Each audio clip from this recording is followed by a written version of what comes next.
Hey, everyone. All right, we're live. Acceleratoorg.com. What's up, everybody? Welcome to Friday, December 18th. Almost Christmas, or whatever holiday you celebrate.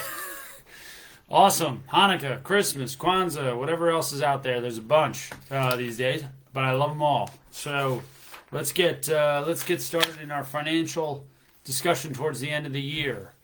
That's always the fun stuff, right? So, guys and gals, let's talk about things real fast. High level before we get into questions. Jeff Bruno, your outsourced CFO, first of all. So introduce myself again. So high level. It's year end. Reinvestment strategy. If you're a cash filer, if you're an accrual filer for taxes, you have different strategies. Think about your cash flow in the first quarter. Think about your tax liability that can come. Don't deposit checks so you have a warm and fuzzy feeling in your belly. December 29th into your account. Any big checks into your account. If that's going to cause extra tax liability without the costs coming through if you're a cash filer. I see a lot of small businesses make this mistake all the time. Hold those checks until January. Okay? Be careful. You will pay extra tax that you don't want to. So hold those checks, everybody, small business owners here. And, if you have the cash to, obviously, if you need the cash by the end of the year, then do what you got to do. But hold the checks, limit your liability, and reinvest for your business. If you have a lot of profit in this year, this was a good year for you. COVID opened up some doors for you. Plow something in the last 2 weeks of the year here into your business. Cut some prepays for next year. Get your tax liability down. Some stuff you're going to spend next year. Get it out the door. So that's the tax side of me. Even though we don't deal with that, we advise companies on ways to manage, their operating profits. So think about that. And otherwise, good to see everyone, whoever's on live and whoever sees the replay. So let's jump into the questions. Start today. This is from Law Jackson. Law Jackson asks, I could use some help staying on course while I build up more revenue. What are some affordable ways to stay accountable with my sales process and implementation? Business description.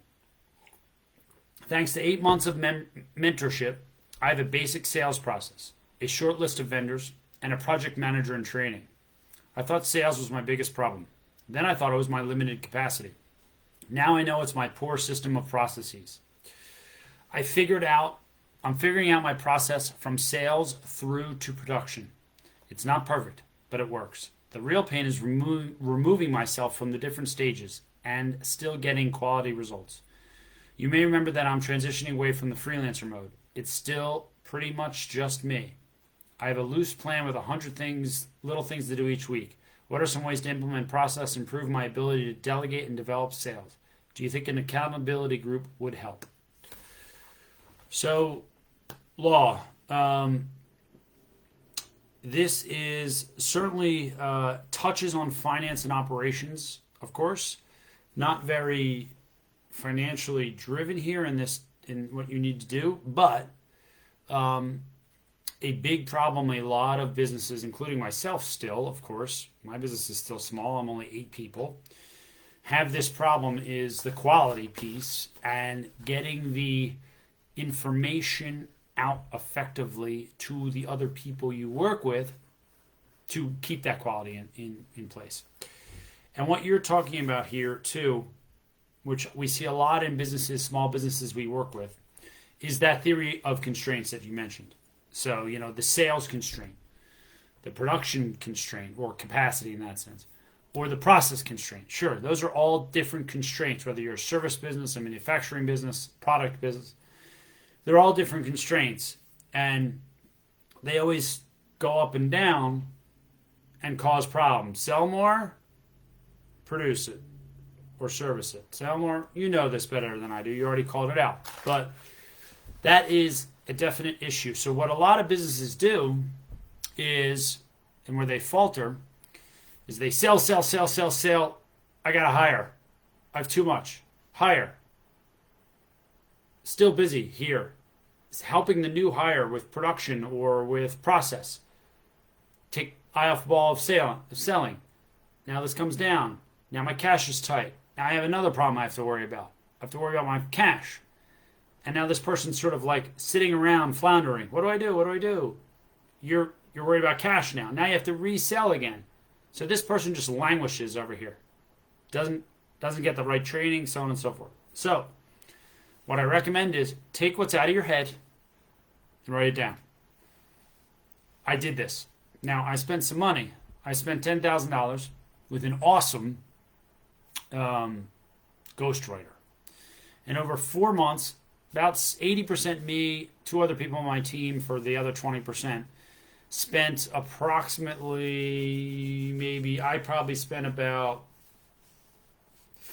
40 to 50 hours over the summer, over 4 months of my direct time, just downloading my thoughts chapter by chapter, text by text to this ghostwriter who was savvy with some financial writing and structures, took our outline and took our process into a 110-page training manual. Now, is it perfect? No. Is it going to change? Yes. But does it have the guts of what we do and can then take those pieces and at least emphasize those with new hires and push them in the right direction? 100%. So that's what I would do for your process optimization. Take the time, you mainly, because it's your baby here, take the time to do that. Write it down. If you have to spend a little money to help somebody write it, do it. Then you have a process that you can lean on with a new person. Because the only way to grow your business and scale is to have other people, especially in the type of business you're in, is to have people who know your quality level and can replicate that. So also, another thing to not forget, this is our business, we're called Your Outsourced CFO, is when you have certain pieces that you're comfortable shifting to an outside expert, okay, you pay a little bit more, but it saves you time. So those theory of constraints are cause less of an issue. You'd be surprised. You take that away, instead of this, you go like this. And then cash is not a problem. You understand your financial metrics from pushing it to an outsourced CFO group, or even if you're smaller than that, just a really good bookkeeping group. And now you know that's secure. You could focus on sales and training and slowly build your business up. So hopefully that was helpful. I also think coaching, you mentioned accountability. I think coaching is a good thing to do. Join a coaching group, or maybe a part-time coach that could help you for $500, $1,000 a month, something like that. If you have the extra funds, they could hold you accountable and make sure that you stay on point. Good thoughts, Law. Love it all. Crank it. Next person. Next question. Excuse me. We have Bob. Bob Gier. I think that's how you say it. Bob Gier. Or Bob Giger. Sorry, Bob. Bob asked, how do you know when to call it quits on a business idea? Business description. Over the past decade, Bob's launched 5 or 6 businesses, set up e-commerce sites, obtained sales, and then stopped when I didn't believe I could turn a profit. Now with my current venture, I'm in the same spot. I'm not sure if I should push forward or switch gears to one of my other entrepreneurial ideas. Over the past 2 years, he developed a skincare massage product, and he's looking to brand and build a company around it. Awesome, Bob. This is great, man. Serial entrepreneur, for sure. So that's clearly what you're doing, and that's great, man. I love the thought process. We need that, and so I think you need to come up with and this is hard as an entrepreneur, but what is your definition of traction? So what do you consider traction in this new product you're doing? So you got to think of the different parameters on this product. How much money have you spent?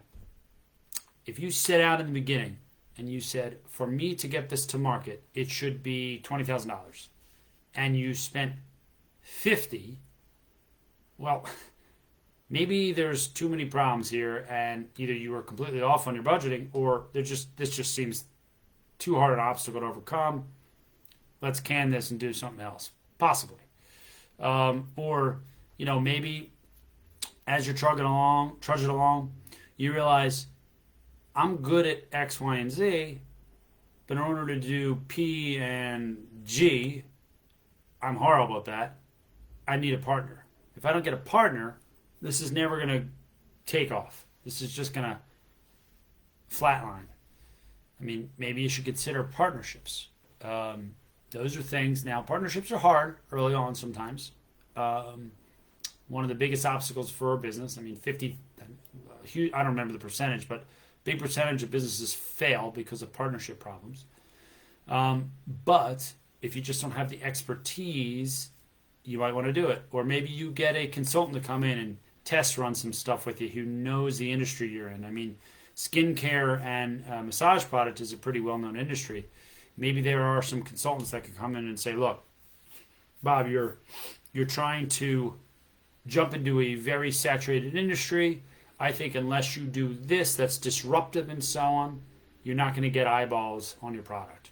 Or, yep, there's enough room in here because of what you're doing, so I think you can get 10% of the market to take a look at your product. That might be enough. So what are the metrics there behind what it is you're doing in that marketplace? Very important. And the other thing about this with your entrepreneur side is you got to think, is this disruptive? So competitive analysis is a good way to do it. Am I producing something that is different enough that I should keep going with it, throwing more time and dollars into it because it is truly disruptive? And if that's the case, you might want to keep going because disruptive things take time to become real. And there's the entrepreneurial development cycle or whatever, where you go from an innovator to blah, blah, blah, blah, and as your product gets more and more knowledge, then it tips over at a certain point and you become known in the marketplace. So you just got to decide whether this is disruptive or you're just trying to take a slice of the market there of what that means. So hope that's helpful. Next question is from Mary Rentacalio. Mary Rentacalio. Mary asks, how do I determine how to pay someone to do work for me? Business description. I have a therapy machine for horses and have now found a person to hire to use it. What would be the best salary alternative? Hourly paid or per treatment? One treatment is 30 minutes and minimum charge is 50. The person knows a lot of people and is located in a training center for horses, and there's demand right away. I'm a veterinarian currently working with small animals as a contractor. Okay, well, Mary, a lot of questions here. So, what are you doing? And I mean that in the nicest way. What is your business model? What gross profit do you need on this machine? How much have you spent on this machine? What is the ROI for each machine you expect? How many a day are you going to think this can do? How many machines do you ultimately need in your area to service? What is the thought process of within call it an hour drive of something that the market you have for that product? Obviously, it's a therapy machine, so I'm assuming, you have to be on site. So within an hour, that's probably your market. So how much of that is there? Do you want to scale this? Then you have to look at other areas. So there's a lot to know here. So it's hard for me to say what to price it. If you're doing this just to make money, to reinvest in your pocket or in a new machine, just to build up some of the assets of the company, then do it with that in mind. I need to make $100,000 for $50,000 for me and $50,000 to buy 10 more machines. I don't know what they cost. So if that's the case, then I need X gross profit minus my fixed costs. Maybe you have rent, maybe you have some other logistics you have to pay for. That's me and the new machines. So the reason I'm going all askew here is until you know what your business process is, it's hard to see that. But then you got to go and say, well, this person has a skill. They know how to use this machine. They've been trained. They know horses. There's a niche market there. They're probably hard to find, those people. So probably they're more expensive. So the fact that you're going to get to pay that person $10 an hour or $20 an hour is probably not the case. You'll probably have to pay that person 30, 40, 50 an hour, 60 an hour. I don't know. You have to see what your industry pays those type of people. And then see how many can you do in a day. If you're comfortable that you're going to do 8 sessions a day, it's $50 a session. That's $400 a day. That means you can pay this person $25 a day. Basically, maybe $30 a day. And that margin is then yours. I'm just purely estimating. But that's what you have to come up with and figure out what that is. Now, I love variable. I don't love fixed salary costs. It could snow. It snowed here in Pennsylvania. I don't know where you're located, but it snowed here in Pennsylvania. A ton of horse people up here in Pennsylvania. It snowed between 6 and 20 inches here.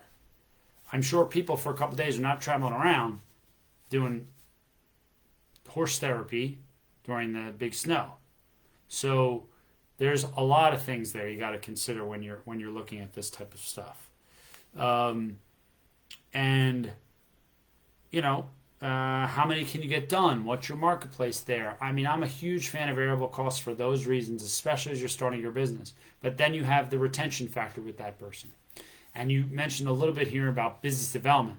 So you were saying how they know a lot of people and so on. So you might want to pay it forward for business development with that person to help you build traction in your business and pay them more, maybe on a salary or maybe just more per hour than you would normally to get cemented in there.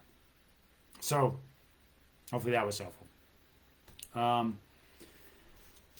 Next question. We have Zach Williams. Zach says, how can we differentiate ourselves and build a moat or competitive advantage in a saturating market? Business description. We sell houseplants online and provide a wealth of plant care tips and information.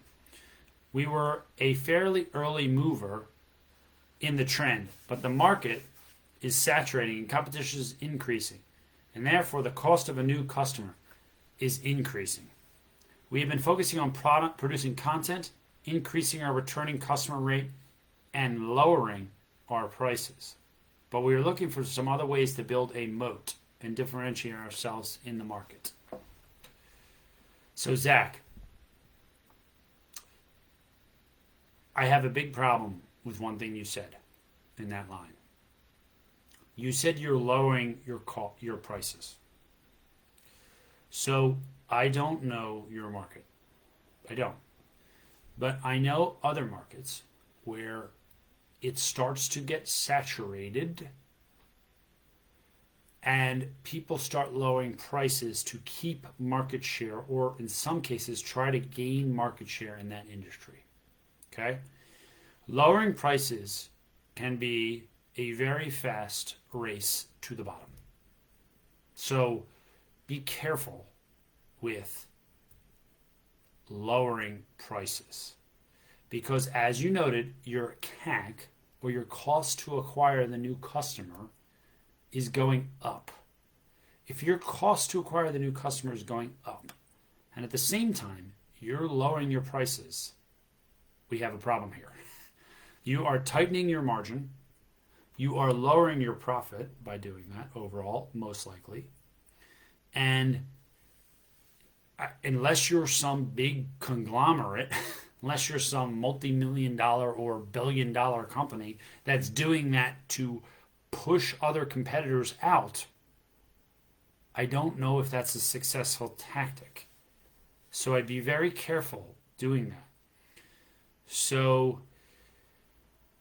I'm a big fan, and I just don't know your market, but what it sounds like, you're trying to do tips and you're focusing on returning customers and so on. I like the premium pricing model for you because then you do extreme service. You say, we'll sell our houseplants online, but if you buy at this premium price and you buy now, we include once a quarter, we come to your house, give you tips, check on your plants for free. It's part of it. All free. No problem. At your convenience. We'll do that. Now, how many companies are doing that? Probably not a lot. We'll wear a mask. It is still COVID. Yeah, and you Texas and Florida people, wear a mask. So you go to their house. But be very careful, Zach, with lowering prices. So now, if you have something different and your price at a low point can still give you high value, the customers presume is high value, and you're at a decent low price, you're quickly taking off market share. Your exponential growth, you're taking over market share, and exponential growth, then that's a strategy. But be careful. Let me give you some examples. Okay? Real life examples. So, I'm sure you're familiar with cutting the cord, right? Cutting the cord, I don't use any cable anymore. I used to be a big Comcast user years ago. Cut the cord maybe 2 years ago. Okay? So, streaming came on the scene a few years ago. Netflix, Hulu now. Now Disney just rolled out its streaming service. What did all of those big companies do early on? Low price to get in and take market share. What are all of them doing now? Raising price. All of them. Why? Because the market's getting saturated. Amazon's coming in. Hulu's coming in. Disney's coming in. HBO Max. They're all coming in and taking market share. So Netflix raised its price. Hulu, I've gotten 2 price ranges. I have Hulu now. I can't stand. I've gotten 2 price ranges, 50 to 60, now 60 to 70. Today, I could show you my phone. My wife texted me. She said, they're raising again prices. I said, well, this is the market we live in. So raising prices is the tactic when the market gets saturated if you have a foothold in the market. So that's my advice.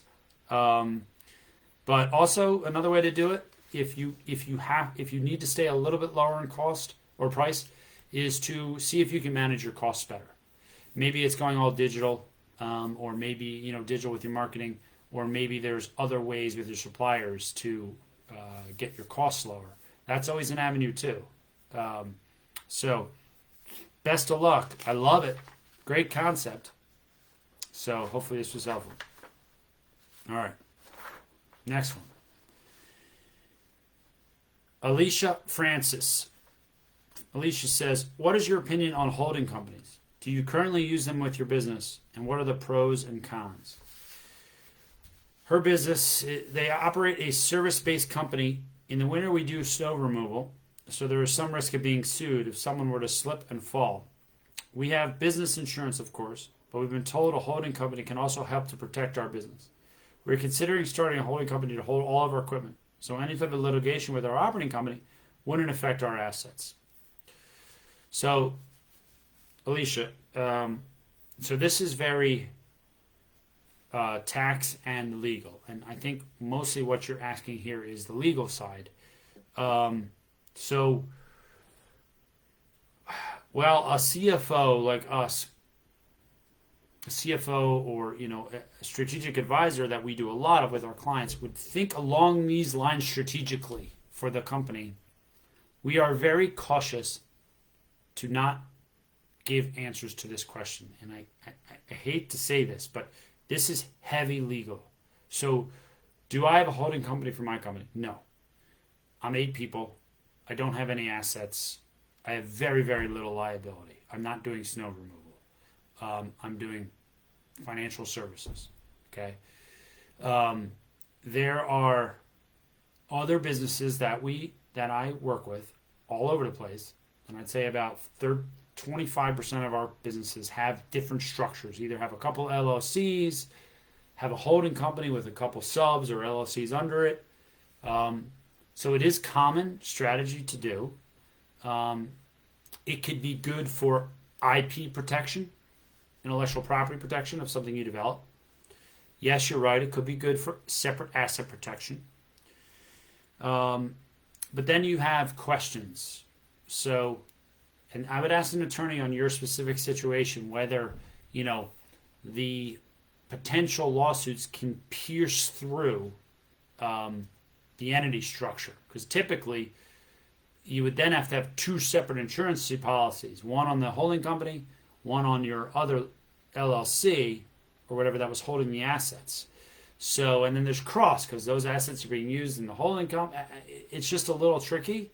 So I would definitely ask them how that would structure. Then the things you have to worry about are the costs. Now you have 2 returns. Not too costly, but now you have 2 P&Ls you have to manage, 2 balance sheets you have to manage. You have, maybe in your state or city, you have considerations on tax, depending on where your entities are. Maybe you have banking scenarios where a bank may come in and you want to get lending, but a bank's going to look at, well, what assets can I lend on? And if you're just doing it with the LLC and you don't have the holding company revenues or vice versa, you just got to think about this, because a bank's going to think, why are we doing this? Where's our collateral? I want to tie up all our collateral. They'll probably put structures on the whole thing, but these are all complexities that add to your cost. Someone to evaluate that, someone to explain it to the bank. You got to move expenses between the 2, revenues between the 2 for tax efficiency, so on and so forth. Companies do it, but just be cognizant of that. Is it worth it at your size to do that? As you get bigger, sure, absolutely, do it and look at it. So, and get an attorney. I know a bunch of great attorneys if you need one. And so, all right, let's talk about, is this the last question? This is the last question. It's an easy day, Sean. Come on, Sean, you got to give me more. So, this is from Paulina Beck. Paulina Beck. And it looks like, I checked out your website, Paulina, I was intrigued. BeckinsonFinancial.com. So Paulina says, how do you explain the difference in pricing between CFO level services and bookkeeping services to clients? Business description. I run a full service accounting firm, and I think I am potentially undercharging my clients for CFO services. My clients fall between $100K and $500K in revenue, and in my monthly CFO retainer, I cover bookkeeping, tax prep, tax planning, cash flow analysis, and financial consulting with 4 more meetings during the month for $750.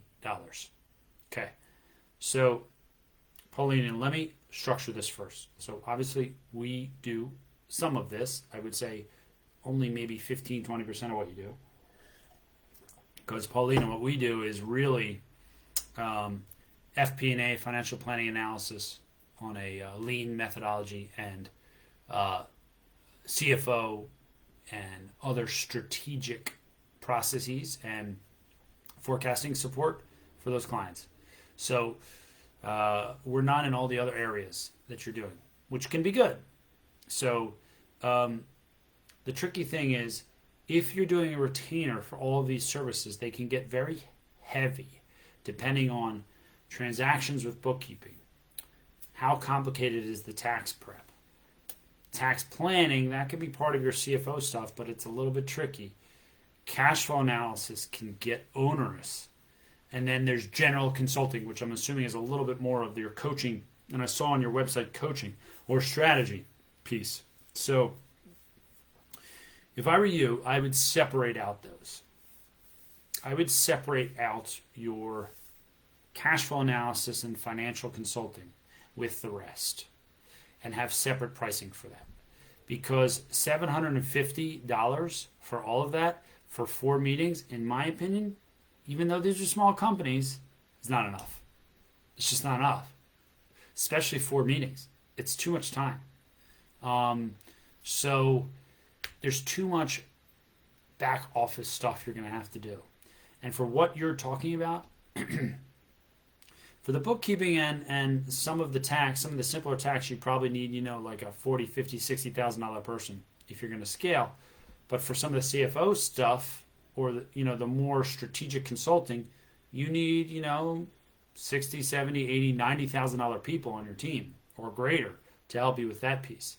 So as you grow, think about that consideration. That's why I like the 2 separate pricing methodologies. So, and I think $750 a month is just not enough.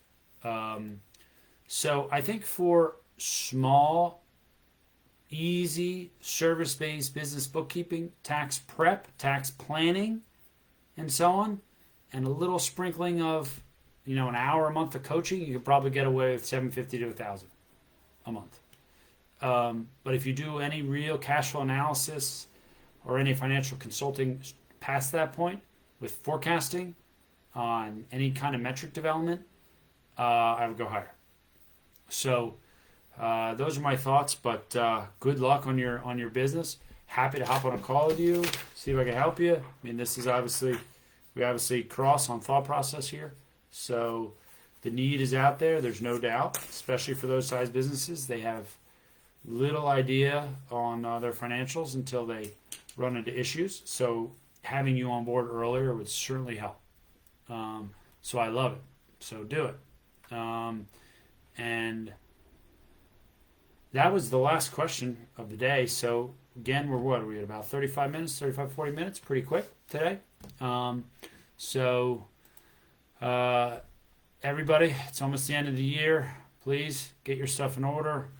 Congrats on making it through COVID or whatever business idea you're trying to do. Get your budgets in order. Get ready for 2021. Looks like the feds are getting close to some more relief. And I'm ready for a good year, 2021. I think we all need it. So best of luck to everyone. I'm here. Hopefully this was helpful. And we'll talk soon. Happy New Year.